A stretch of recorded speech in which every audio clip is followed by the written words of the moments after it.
Okay, welcome back to the last section of our note packet. And we just have a couple more problems to finish this thing off. And so let's do this. Just keep in mind right now, I do have a 12-pound King Charles Cavalier Spaniel breathing down my neck and being a killer beast. And so just bear with me a little bit. I might have to scold her a little bit or pet her a little bit because she is a crazy monster. And just keep that in mind here. All right, so let's keep talking math. So what we are doing right now is we are trying to find three missing things in a triangle. And it's called solve the triangle. Basically, it means you have to know all six things that are parts of a triangle. Know all three side lengths, know all three angles. They always give you three of those things. So in problem number 2, I know two angles, 28 degree, 90 degree, and I know one side, length of 14. I need to find this missing angle, which is L, and I need to find the side ML, I can call it X, and the side MN, I'll call it Y. All right, and so those are the three things, angle L, X, and Y. And so let's do that. And like we talked a lot about it in the last video, all sorts of different skills could apply here, subtracting from 180 for an angle, using Pythagorean theorem to get a missing side, or using sine, cosine, tangent, or sine inverse. Remember, inverse means the -1 version, sine inverse, cosine inverse, or tangent inverse. And so let's clear this up and let's start doing this. I think finding angle L is a great place to start. Since we know one angle is 28 and the other is 90, we can just do 180 minus 90 minus 28, and that tells us what L is, and that leaves us with 62 degrees for angle L. All right, we'll put the X and the Y back where I had them, and let's start solving for those. Now, we can't do Pythagorean theorem because we only know one side length, so we have to use sine, cosine, and tangent here. Let's base it off of the angle they tell us, and then let's figure out opposite, adjacent, and hypotenuse. So X is opposite, hypotenuse is across from our 90, that's where 14 is, which leaves Y to be adjacent, right? And adjacent is the connecting side. So let's find X first. So to find X, I need opposite, and then I need to work with the number I know, which is hypotenuse. So opposite and hypotenuse. That is so in SOHCAHTOA. So that means the sine of 28 equals an opposite over hypotenuse. So X divided by 14. And remember, we're not solving for an angle. We know it. It's 28 degrees. So we don't have to use the -1 versions. We just need to solve for X. And so we are going to multiply by what's in the bottom of this fraction to both sides. And the 14s on the right cancel, leaving us with X. And then what we type into our calculator is 14 times the sine of 28. I believe you're becoming good at this now. I'll show you this maybe one more time.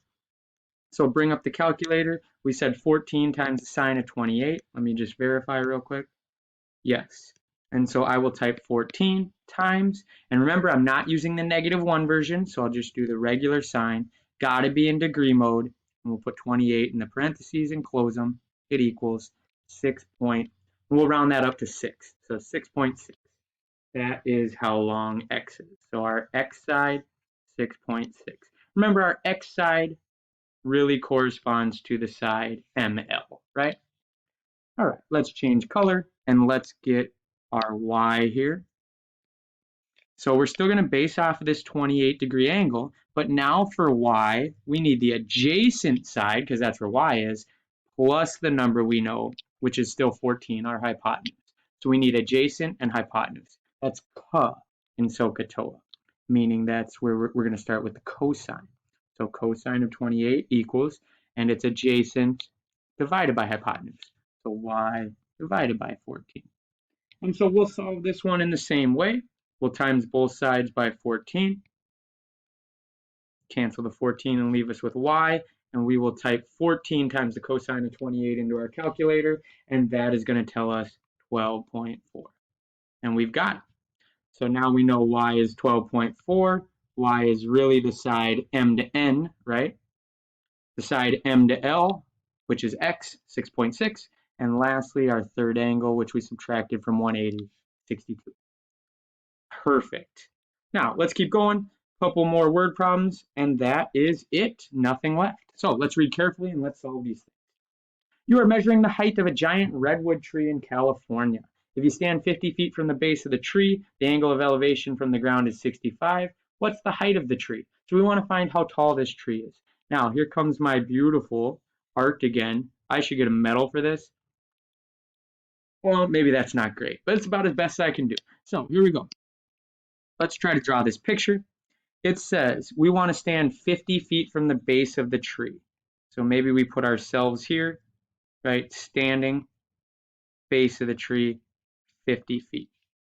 And we want to know the height of the tree. So I'm going to put a straight up and down line. That's going to be our height. And then they tell us the angle of elevation from the ground.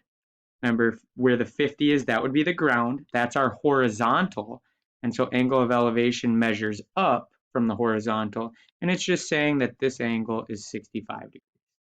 So we need to use sine, cosine, tangent to solve for the height of the tree. And so we always have to base on an angle. And so from there, we're going to decide opposite, which is h. Here's our 90, so hypotenuse is over here. It's unimportant, there's no information there, but there is information on the adjacent side, that's where our 50 is. So we want opposite and adjacent, which is TOA. So we're going to use the tangent. And we know the angle, so we're not solving for it. So we'll put 65 in the parentheses, and then that's going to equal our fraction, which is opposite divided by adjacent, so h divided by 50. And just like we did in the last couple examples, we'll just times both sides by the bottom of the fraction. And that'll leave us with h, which is the height of the tree, and our height will be 50 times the tangent of 65. That's what we want to type into our calculator. Remember to be in degree mode, and when you do 50 times the tangent of 65, it should come out with 107.2. And remember our units, feet, 107.2 feet. That is the height of the tree. I hope what you're seeing through all of these is whether it's a word problem or just a solve a triangle problem, another word problem or solve a triangle problem. Basically, we're doing the same thing in all of this. It's just your ability to try to visualize a triangle and work with the opposite, adjacent, and hypotenuse concepts to solve for missing side or missing angle. All right, so here we go. Last problem. A ramp is built for wheelchair access to a building. For safety, the angle of elevation must be at most 5 degrees for power wheelchairs and 3 degrees for manual wheelchairs. The ramp has a vertical rise of 1 foot and is 15 feet long. Is this ramp safe for all types of wheelchairs? So we have to look for an angle measure. And once we get it, we'll compare it to 3 and to 5 to see if it's safe for both those types of wheelchairs. So let's draw a picture of this ramp using this information here. The ramp is 15 feet long, it says. So if I draw a line like that, diagonal, we'll call that 15 feet. And then if I draw like this part, right, that's vertical. And so it's a vertical rise of 1 foot. And then I'll just kind of connect our triangle down here. Now, where the horizontal that I just drew and the vertical come into contact, where they intersect down here, there's our 90-degree angle. And so this is the angle we're looking for over here. I'll call it A, for instance, right? This one. And we don't know what it is. And so let's figure it out. And we'll do that by doing sine, cosine, and tangent. To use sine, cosine, and tangent, from that angle, we have to decide what's opposite, hypotenuse, and adjacent. So opposite of this angle is where the 1 is. And then our hypotenuse is across from the 90. That's where the 15 is. So we want opposite and hypotenuse. The bottom side doesn't matter because we don't know anything about it. So we'll just use what we know, which is opposite and hypotenuse. Opposite and hypotenuse is sine. So we will be working with the sine. But again, we don't know the angle. We have to base off of angle A, but we don't know the number. So we'll just write big A in there. And that'll equal our fraction, which is opposite divided by hypotenuse. So 1 divided by 15. Now, this time we want to find A, right? The angle. Notice there's no X or Y or Z or C or any variable in our fraction. And so we can get what angle A is when we do the -1 version of sine, right? The inverse sine. And so what we want to do is do the inverse sine of our fraction, and that is what we want to type into our calculator. So just for a reminder, I'll do that with you. We want to type sine -1 and then 1 divided by 15 into our calculator. So you'll probably have to hit the second button. I have to hit the inverse button. I'll hit sine -1 and then 1 divided by 15. Close the parentheses, hit equal, and it says that is a 3.8 degree angle. 3.8 degree angle.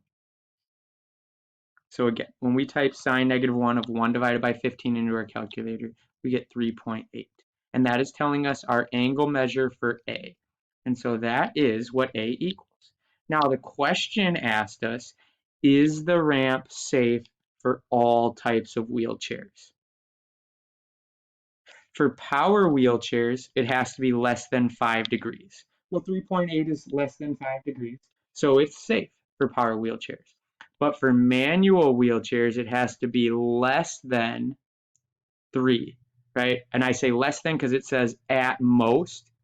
Another way to phrase that is less than. So it has to be less than 3 for manual wheelchairs. 3.8 is bigger than 3, not less than. So our answer here is no, it's not safe for all wheelchairs because it is not safe for manual wheelchairs. And again, the reason was because it needed to be less than 3 to be safe for manual wheelchairs, and we got 3.8, which is bigger than 3. So no, it's not safe for manual wheelchairs. All right, congratulations. You made it through the very last notes video for Unit 6. Let's keep practicing these worksheets. Let's do our homework review tomorrow, and let's also do the other reviews to give you a chance to practice everything together. And then we'll be moving on to Unit 7. So awesome job. Please email me with any questions. Keep up the great work. I'll talk to you soon. Goodbye.